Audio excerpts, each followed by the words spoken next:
Mr. Ronald Holland is our next speaker.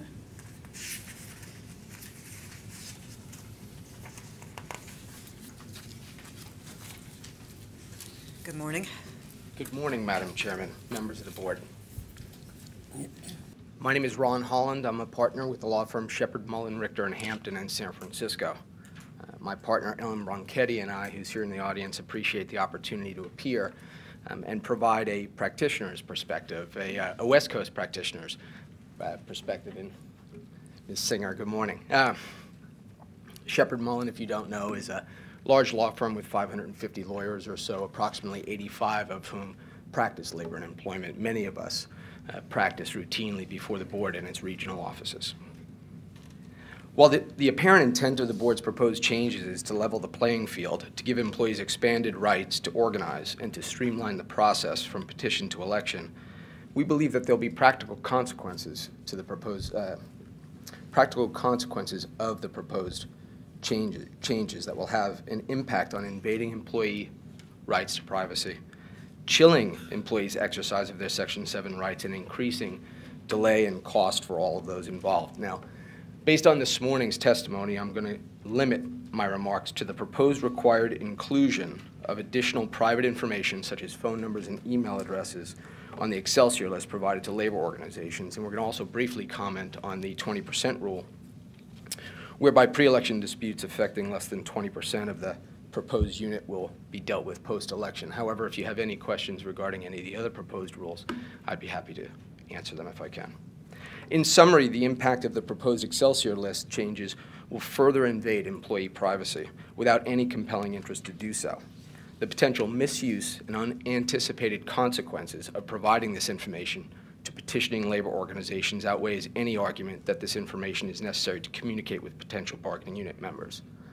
The board's proposed 20% rule is frankly a don't ask, don't tell approach to pre-election eligibility issues. If the dispute affects less than 20%, like whether a single individual is a supervisor, the board will no longer ask whether that individual is eligible, nor will it tell the parties or the voter if the voter is eligible until after the election. This simple yet drastic change is likely to delay the certification of results and increase the number of rerun elections, a result which is at odds with the very purpose of the board's proposed rulemaking. Current board law, with regard to the Excelsior changes, current board law and rules carefully balances an individual's privacy rights and the union's need to communicate with potential unit members. Being from California by way of Queens, New York, my state of residence currently has a stated commitment to individual privacy. It's in the Constitution, actually. Article 1, Section 1 of the California Constitution says all people are by nature free and independent and have inalienable rights. Among these are enjoying, defending life and liberty, acquiring, possessing, and protecting property, and pursuing and obtaining safety, happiness, and privacy. Madam Chairman, you commented earlier that if we already give out home addresses, what's the big deal if we give out email addresses? It's a simple deletion of an email. I beg to differ. Here the board proposes to go far beyond disclosing one's home address, where you can simply shut the door, go back to dinner, and be done with it. The simple deletion of an email and another email and another email and 100 emails and 100 emails to your coworkers on workplace email, on your workplace cell phone if it's via text, is surely going to disrupt the workplace and intrude on an individual's right to privacy. This personal information in most instances is only given out for the purpose of emergency contact. I know many of us have to give that information to our employers. We don't give it out to the employer so they can give it to a third-party labor organization. We give it out in the event that there's a death or an emergency at work so our family can be contacted. That's why we give it out. From a privacy standpoint, employees should have the choice as to whether or not to provide their phone numbers or email addresses. Certainly, at the very least, there should be some notice requirement. As one of my colleagues commented earlier, many employees are shocked and surprised to find out that their home addresses are being given to a union as part of the election process. This is something that they're unaware of, being unsophisticated in union elections. Yet simply now, by going to work, and because 30% of their coworkers desire union representation, the federal government will now require the disclosure of their home addresses, personal cell phones, work cell phones, email addresses. Boy, time goes quickly, doesn't it? All the way from San Francisco. I know, and you guys are cutting me off here. I'm going to go ahead and skip to the 20% rule, if I may, just briefly. One of my colleagues commented earlier that changes the standard of an appropriate unit to any appropriate unit, and I believe that that's true. By delaying consideration of unit issues, it's unclear if you're a voter what group you're voting for, what group of representation you're voting for. In addition, you're making obsolete, in my opinion, the community of interest factors. If you have a facility that has 500 drivers in one location and 75 drivers in another location, if my math is right, that's less than 20%. The union can petition for that unit where in fact maybe there are different lines of business, different supervisors, different compensation scales, and there's actually no community of interest between those two groups. Only after the election does the issue of whether these two groups should be lumped together for purposes of bargaining. An employer, may I continue? An employer after a long, emotional, expensive campaign who loses that campaign at the end of the 42-day period or whatever period it is, now is faced with the question, do I contest or do I just cave? Do I try to work it out at the bargaining table, or do I pursue my legal right to have the community of interest factors tested and these two groups separated, notwithstanding the fact that the 75 in the smaller unit, their votes are minimized if not made irrelevant completely. Thank you. Did you need another minute?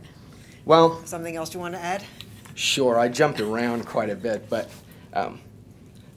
I think one perspective on the supervisor issue is many who've discussed the issue have talked about if you have a supervisor in the unit and it's unclear whether the supervisor is a lead person and part of the unit or a supervisor, the issue is how will the employer utilize the supervisor? But I haven't heard anyone say, what is the effect on the individual who is in limbo?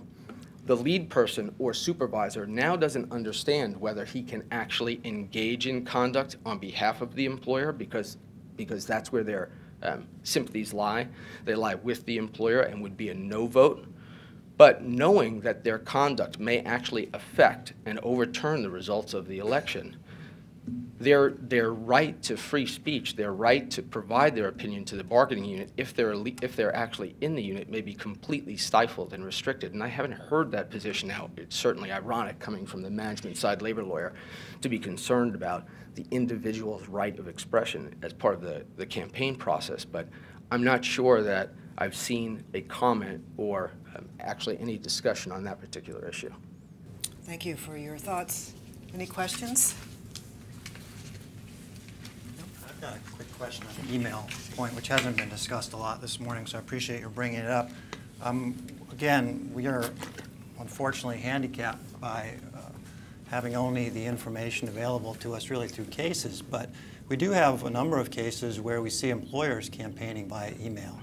And I'm just curious why you would think it'd be more of an invasion of privacy after a petition is filed for the union to get a list which includes email and to be able to campaign by an email message versus the employer doing the same thing, which is currently the case. Well, the employer is, right now, first of all, the employer's property is that email address when it comes to an employer network, if we're talking about a workplace email as opposed to a personal email.